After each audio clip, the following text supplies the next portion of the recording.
तो एमपी का महासंग्राम देख रहे हैं आप। मैं हूं आपके साथ कमरुद्दीन खान। बड़ी खबर जहां पर भोपाल से कांग्रेस विधायकों को शिफ्ट करने की तैयारी शुरू हो चुकी है। बड़ी खबर आपको बता रहे हैं जहां पर कांग्रेस विधायकों को शिफ्ट करने की तैयारी हो रही है। सीएम आवास में सभी विधायक जुटे हैं। विधायकों को ले जाने के लिए 3 बसें खड़ी हैं।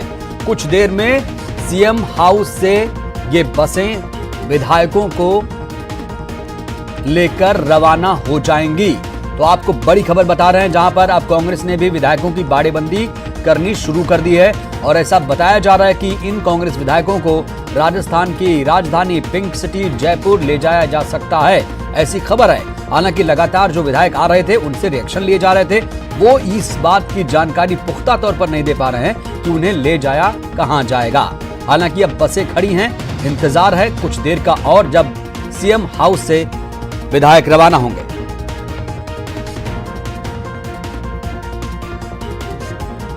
और इस वक्त हमारे सहयोगी मनोज राठौर जुड़े हैं राजा भोज एयरपोर्ट से। मनोज, क्या ताजा जानकारी है आपके पास? बताया जा रहा है कि कुछ देर में सीएम हाउस से विधायक रवाना हो जाएंगे, क्या मूवमेंट है वहां पर?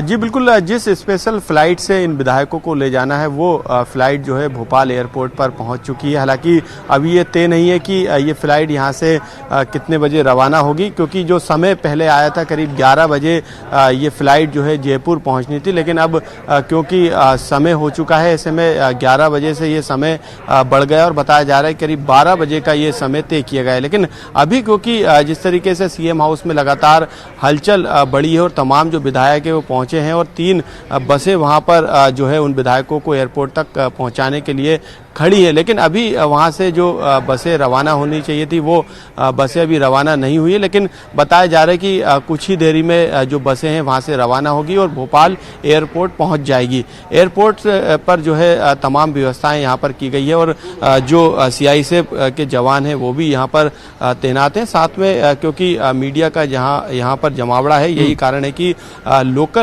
स्तर पर जो है पुलिस को यहाँ पर बुलाया गया है और यहाँ पर पुलिस को तैनात किया गया, बैरिकेड्स यहाँ पर लगा दिए गए हैं। और जो एयरपोर्ट का जो मेन गेट है और जो सड़क का रास्ता है, इस बीच में एक गली बनाई गई है जहाँ से इन विधायकों को एयरपोर्ट के अंदर ले जाया जाएगा। और यही कारण है कि जो व्यवस्था कल रात को बीजेपी विधायकों के लिए कमरुद्दीन की गई थी, वही व्यवस्था यहाँ पर की गई है। जो स्पेशल फ्लाइट थी, खबर यह है कि वो फ्लाइट जो है भोपाल एयरपोर्ट पहुंच चुकी है और बस विधायकों के आने का तो स्पेशल व्यवस्था जरूरी है, खास बंदोबस्त भी जरूरी है, क्योंकि विधायकों को महफूज रखना बहुत जरूरी हो गया है। और इस वक्त शिवाजी पटेल बीजेपी प्रवक्ता हमारे साथ जुड़े हैं और उनके साथ हैं शिव अनुराग पटेरिया साहब, जो वरिष्ठ पत्रकार हैं, मध्य प्रदेश की राजनीति पर अच्छी पकड़ रखते हैं। सबसे पहले शिव अनुराग पटेरिया साहब आपके पास आना चाहूंगा। अगर बात की जाए तो सिंधिया आज बीजेपी ज्वाइन कर सकते हैं और दूसरी बड़ी खबर ये, सब कुछ जो टिका हुआ है, जो नजरें निगाहें टिकी हैं, वो हैं स्पीकर के फैसले पर। स्पीकर के फैसले को लेकर आप क्या कहेंगे? क्योंकि कर्नाटक में हमने देखा था किस तरीके से विधायकों की सदस्यता रद्द की गई थी, वो लोग सुप्रीम कोर्ट पहुंच गए थे। इस हालत में आप मध्य प्रदेश की सियासत को लेकर आप क्या कहेंगे स्पीकर के फैसले के मद्देनजर, अगर मैं आपसे पूछूं सर? तो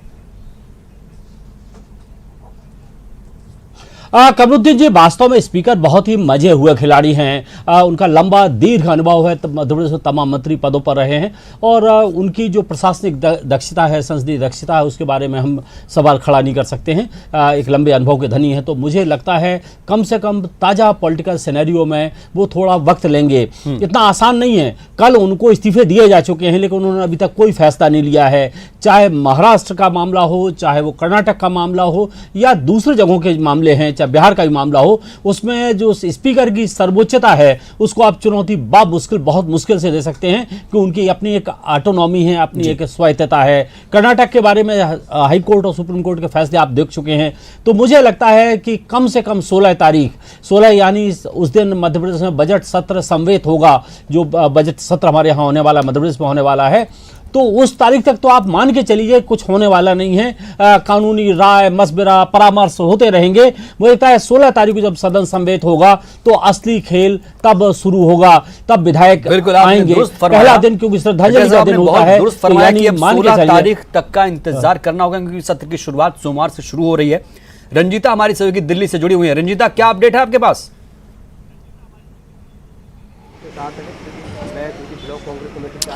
देखिए, खबर यही आ रही है जो सूत्रों के हवाले से है, बीजेपी की तरफ से खबर आ रही है कि 12:30 बजे ज्योतिरादित्य सिंधिया बीजेपी ज्वाइन कर सकते हैं। लेकिन मैं ज्योतिरादित्य सिंधिया के आवास पर खड़ी हूं, 3 दिन से ये सारा जो घटनाक्रम है वो चल रहा है, लेकिन मीडिया से वो बात नहीं कर रहे हैं और ना ही किसी तरह की इंफॉर्मेशन उनके यहाँ से निकल कर आई है। लेकिन ग्वालियर से जो ज्योतिरादित्य सिंधिया के समर्थक हैं, जो कांग्रेस के नेता हैं, युवा नेता भी कई हैं, वो यहाँ पहुंच गए हैं सिंधिया के आवास पर। एक बार उनसे भी बात करने की कोशिश करेंगे। क्या ग्वालियर से आए हैं आप? क्या आप भी बीजेपी ज्वाइन कर रहे हैं? हाँ, हम महाराज के साथ हैं और महाराज जहाँ जाएंगे वहाँ हम रहेंगे। महाराज का जो भी निर्णय होगा हम उस निर्णय में महाराज के साथ। लेकिन जो कांग्रेस पार्टी उन्होंने छोड़ा, जो कहा जा रहा है कि सम्मान उनको नहीं दिया गया, तमाम कई विषय हैं, उन तमाम चीजों को लेकर क्या वो उसमें कोई सत्यता लगती है आपको? क्योंकि उनके कहने पर भी मंत्रिमंडल में कम से कम 5 से 6 मंत्री बने। वर्किंग कमेटी जो कांग्रेस की सर्वोच्च कमेटी है उसमें ज्योतिरादित्य सिंधिया है, तो फिर सम्मान कहाँ नहीं मिला? देखिए, यूँ ही कोई किसी पार्टी से बेवफा नहीं हो जाता। जहाँ तक सम्मान की बात करें, महाराज को पहले प्रदेशाध्यक्ष के लिए निर्णय हो रहा था, लेकिन वो भी अभी तक हुआ। सरकार बचाना कमलनाथ जी का जरूर काम है, जरूर वो हर संभव कोशिश करेगा, पार्टी भी करेगा। देखिए आगे क्या होते हैं। नहीं हुआ जिसमें महाराज को तवज्जो दी गई, तो मेरा ऐसा मानना है कि कहीं ना कहीं महाराज की उपेक्षा हुई है। नहीं तो इतना बड़ा निर्णय महाराज जैसे परिपक्व, जिन्होंने पूरा जीवन कांग्रेस के लिए दिया है, वो तो आपको बता दें कि अपने समर्थकों के साथ बीजेपी का दामन थाम सकते हैं सिंधिया। बिल्कुल रंजीता, आप बनी रहिएगा हमारे साथ, दोबारा आपके पास लौटूंगा। हमारे गेस्ट भी लगातार मौजूद हैं। अब बात करते हैं शिवाजी पटेल साहब से। शिवाजी साहब, आप लोगों ने विधायकों की बाड़ेबंदी शुरू कर दी, भोपाल से दिल्ली, दिल्ली से मानेसर पहुंचा दिया, क्या डर है आपको? ना देखिए कमरुद्दीन जी, भारतीय जनता पार्टी को कहीं कोई डर नहीं है, परंतु जिस तरह की अराजकता का माहौल मध्य प्रदेश के अंदर हो गया है, जिस तरह से मध्य प्रदेश में हमारे विधायकों की सुरक्षा व्यवस्था घटाई गई, पूर्व मंत्रियों के पीएसओस बदल दिए गए, हमारे एक विधायक के बड़े भाई को पुलिस उठा के ले गई, जो इस तरह का घटनाक्रम पूरा मध्य प्रदेश के अंदर हो रहा है, तो निश्चित रूप से भारतीय जनता पार्टी एक सजग और सतर्क राजनीतिक संगठन है, उसके नाते हमने सतर्कता और सावधानी बरती है। लेकिन ये तो हास्यास्पद है कि जिस कांग्रेस की सरकार मध्य प्रदेश में है, वही कांग्रेस अपने विधायकों को भर के दूसरे राज्य में ले जा रही है। तो इसका अर्थ तो ये हुआ कि कांग्रेस को भी अब मध्य प्रदेश की व्यवस्था पर भरोसा नहीं रहा, उसको भी लग रहा है शायद मध्य प्रदेश में अराजकता का माहौल हो गया है। तो ये तो कांग्रेस के लिए मैं समझता हूं कि ज्यादा चिंतनीय विषय हो गया है, और उन्होंने शायद अपनी हार कहीं ना कहीं मान ली है। ये दर्शाता है ये कांग्रेस के विधायक। सर, हार तो तब होगी ना जब फ्लोर टेस्ट पे आएंगे, जब शिवाजी साहब, हार तो तब होगी ना जब फ्लोर टेस्ट पे वो लोग फेल हो जाएंगे। दावा तो यही किया जा रहा है कि चिंता की कोई बात नहीं है, सब कुछ ठीक ठाक है।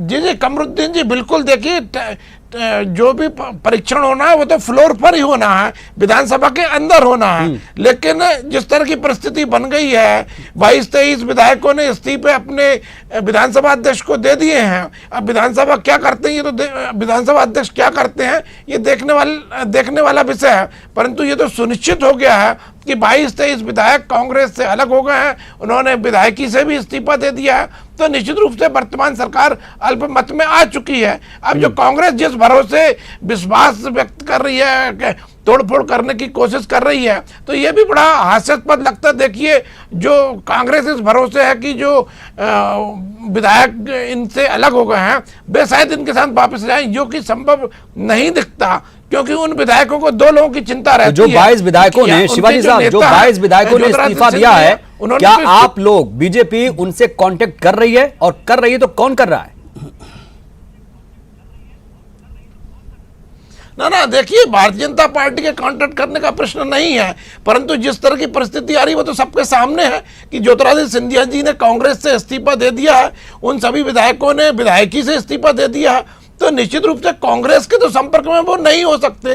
कांग्रेस केवल एक ये जो अपने जो बचे हुए हैं, जिस तरह के आपके भी चैनल पर टाइटल चल रहा हुआ है, बचे हुए को बचाने की कवायद, तो ये केवल कांग्रेस की जो बचे हुए हैं उनमें भगदड़ ना मच जाए, इसलिए सारी कवायद हो रही है। अन्यथा जो जा चुके हैं वे तो जा चुके हैं और ना चले जाए, इसलिए केवल ये अपने विधायकों का, कार्यकर्ताओं का मोरल बूस्टअप करते रहने की कवायद है। अन्यथा कांग्रेस अल्पमत में आ चुकी है और फ्लोर में भी, विधानसभा के अंदर भी इसके। चलिए, तो दोनों तरफ से आप भी दावा कर रहे हैं सर, कांग्रेस भी दावा कर रही है कि हम मजबूत हैं। देखना होगा फ्लोर टेस्ट जब होगा 16 तारीख से, तब स्थिति स्पष्ट होगी। फिलहाल तो ये घटनाक्रम चलता रहेगा। हमारे सहयोगी मनोज राठौर लगातार राजा भोज एयरपोर्ट भोपाल से जुड़े हुए हैं। मनोज, कोई अपडेट? इससे पहले मनोज के पास जाऊं, इस वक्त की बड़ी खबर न्यूज़ 18 पर। इस वक्त की सबसे बड़ी खबर आपको बताने जा रहे हैं, जहां पर दिल्ली में एमपी के हालात पर मीटिंग है। जी हां, पीएम मोदी और अमित शाह के बीच मुलाकात हुई है और एमपी के सियासी हालात पर एक बैठक, एक मीटिंग हो रही है। जो घटनाक्रम मध्य प्रदेश में चल रहा है उसको लेकर पीएम मोदी और अमित शाह के बीच मुलाकात हुई है। बड़ी खबर न्यूज़ 18 पर, इस वक्त की सबसे बड़ी खबर आपको दे रहे हैं, जहां पर दिल्ली में एमपी के हालात पर, एमपी के सियासी हालात पर मीटिंग है। प्रधानमंत्री मोदी और अमित शाह के बीच मुलाकात है। हमारे सहयोगी मनोज जुड़े हुए। मनोज, क्या ताजा जानकारी है आपके पास?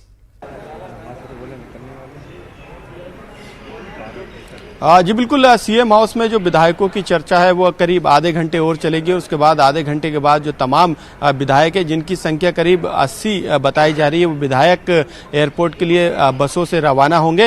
हालांकि कुछ विधायक बताया जा रहा है कि जो रणनीति कांग्रेस के अंदर बनाई गई है उसके तहत कुछ विधायक भोपाल में ही रुकेंगे और वो तमाम पूरे घटनाक्रम पर नजर रखेंगे और तमाम तरीके की रणनीति में उनको शामिल भी किया गया है कि आखिरकार आगे किस तरीके से सरकार को बचाने के लिए कदम उठाए जाना है और जो प्लान तैयार किया है पार्टी ने उस पर किस तरीके से काम करना है और तमाम विधायकों से किस तरीके से संपर्क करना है, उन पर किस तरीके से नजर रखी जानी है। तो जो पूरी रणनीति तैयार की गई है कल रात से और अभी तक, वो यही कारण है कि तमाम जो कांग्रेस के नेता हैं वो ये दावा कर रहे हैं कि सरकार नहीं गिर रही है, सरकार बची रहेगी, सरकार बनी रहेगी। लेकिन जो अभी सियासी घटनाक्रम मौजूदा स्थिति में नजर आ रहा है उसके अनुसार जो विधायकों की संख्या है, जो ज्यादा विधायक है, वो बीजेपी के पाले में नजर आ रहे हैं। भोपाल एयरपोर्ट पे जो बिल्कुल मनोज, आपने सही कहा, बीजेपी ये लगातार दावा भी कर रही है कि आंकड़ों के हिसाब से वो कांग्रेस से आगे। आपके पास लौटूंगा। मध्य प्रदेश की सियासत पर लगातार प्रधानमंत्री नरेंद्र मोदी और अमित शाह भी नजर रखे हुए हैं। इसी को लेकर आपको बड़ी खबर बता रहे हैं, जहां पर दोनों की मुलाकात हुई है। एमपी के हालात पर दिल्ली में मीटिंग हो रही है। हमारे सहयोगी अनूप गुप्ता लगातार जुड़े हुए हैं दिल्ली से। अनूप, क्या ताजा जानकारी मिल पा रही है? पीएम मोदी और गृह मंत्री अमित शाह की मुलाकात हुई है एमपी के सियासी हालात पर।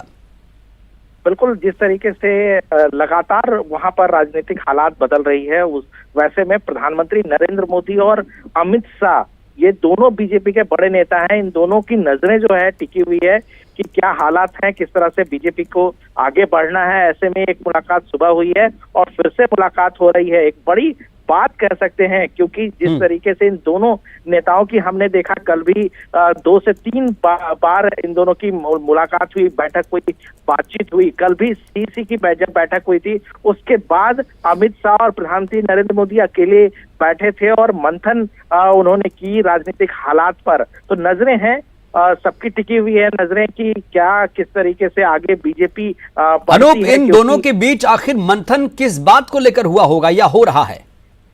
देखिए, सबसे बड़ी बात है कि ज्योतिरादित्य सिंधिया बीजेपी में आ रहे हैं, ये फाइनल कह सकते हैं। लेकिन किस तरीके से बीजेपी सरकार बनाएगी, किस तरीके से संख्या बल उनके साथ है, जिस तरीके से कल हमने देखा कि आनंद फानंद में ये फैसला लिया गया कि जो विधायक भोपाल में है उनको दूसरे जगह शिफ्ट कराया जाए, क्योंकि कमलनाथ बड़े नेता हैं, मंझे हुए नेता हैं और इनको कहीं ना कहीं ये लग रहा था कि कहीं टूट फूट की कोशिश बीजेपी खेमे में ना हो जाए। ऐसे में एक तरह से एक पहल ली गई बीजेपी की तरफ से और अब ये चर्चा की जा रही है कि जो बैंगलोर में जिन विधायकों ने इस्तीफा दिया है उस पर आगे कैसे बीजेपी बढ़ती है, किस तरीके से सरकार बनाने को लेकर कवायद की जा सकती है। मध्य प्रदेश के बड़े नेताओं को भी दिल्ली तलब की गई है, शिवराज सिंह चौहान पहुंचेंगे और उसके बाद फाइनल क्या करना है उस पर फैसला किया जाएगा। सिंधिया को लेकर कोई अपडेट आपके पास अनूप, कहाँ गए वो? सिंधिया को लेकर देखिए, सिंधिया को लेकर जो अभी अपडेट है इसके मुताबिक आज 12 बजे के बाद किसी भी वक्त बीजेपी में उन्हें शामिल करा लिया जाएगा। जो भी इनके पीछे हैं, जो मैनेजर जो लगातार सिंधिया के साथ वो काम कर रहे हैं, उनका कहना है कि बातें फाइनल हो गई है, कल रात में ही उन्हें हो जाना चाहिए था, लेकिन चूंकि उनके कुछ समर्थक भी हैं और वो उन्हें भी शामिल कराया जाने की बात कही जा रही है। तो इन तमाम बातों को देखते हुए बीजेपी फैसला लेगी, लेकिन सूत्र बता रहे हैं कि 12:30 और उसके बाद 1-2 घंटे के अंदर ही ज्योतिरादित्य सिंधिया को बीजेपी में शामिल करा लिया जाएगा। चलिए अनूप, बहुत बहुत शुक्रिया आपका, आप नजर बनाए रखिएगा, दोबारा आपसे अपडेट लूंगा। तो आपको बता दें, दिल्ली में एमपी के सियासी हालात पर भी नजर है। पीएम मोदी और अमित शाह की मुलाकात है और आपको बता दें कल भी 2 से 3 बार दोनों की मुलाकात हुई थी, मंथन हुई थी। और इस बड़ी खबर पर लगातार जो हमारे सहयोगी हैं वो बने हुए, हमारे मेहमान भी लगातार बने हैं। एक छोटा सा ब्रेक के बाद भी लगातार ये खबर जारी रहेगी।